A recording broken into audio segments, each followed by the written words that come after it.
నమస్తే, welcome to Sakshi business. This is Shahida.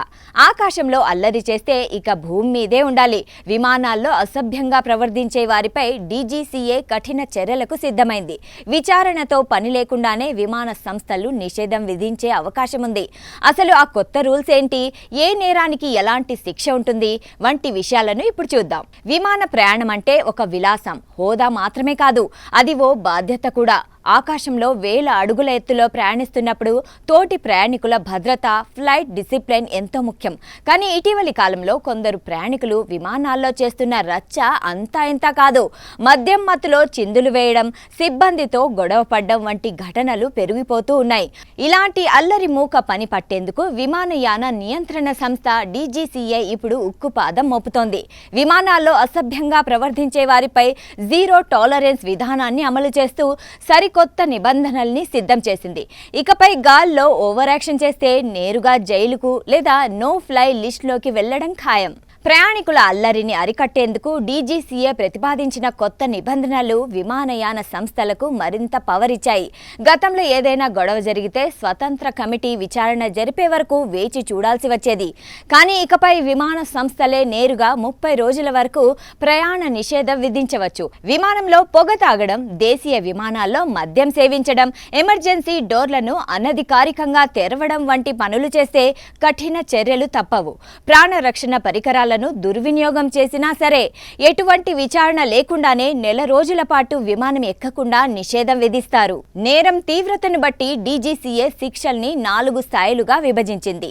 మొదటి స్థాయిలో కేవలం మాటలతో విధించిన లేదా అసభ్య హావభావాలు చూపిన మొదటి 3 నెలల వరకు నిషేధం విధిస్తారు. రెండో స్థాయిలో ఎదుటి వారిని తన్నడం, కొట్టడం, నెట్టడం లేదా లైంగిక వేధింపులకు పాల్పడితే 6 నెలల వరకు విమాన ప్రయాణాలకు నిషేధం విధిస్తారు.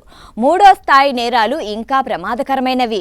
విమాన విడి భాగాలను ధ్వంసం చేయడం, గొంతు నులమడం వంటి ప్రాణాంతక దాడులకు పాల్పడితే కనీసం 2 ఏళ్ల పాటు నిషేధం ఉంటుంది. 4వ స్థాయిలో విమానం నడిపే పైలట్ గదిలోకి దూసుకెళ్లాలని చూస్తే జీవితాంతం విమానం ఎక్కకుండా ఆంక్షలు విధిస్తారు. ప్రతి విమానయాన సంస్థ ఈ గొడవల్ని ఎలా ఎదుర్కోవాలో స్పష్టమైన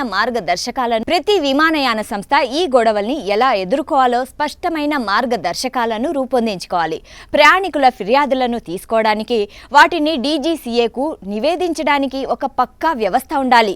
ఒక స్వతంత్ర కమిటీని ఏర్పాటు చేసి అందులో ఇతర విమాన సంస్థల ప్రతినిధులను కూడా సభ్యులుగా చేర్చాలి. కమిటీ నిర్ణయం వెలువడే వరకు సదరు ప్రయాణికుడిపై 45 రోజుల పాటు తాత్కాలిక నిషేధం కొనసాగించే వెసులుబాటు కూడా ఉంది.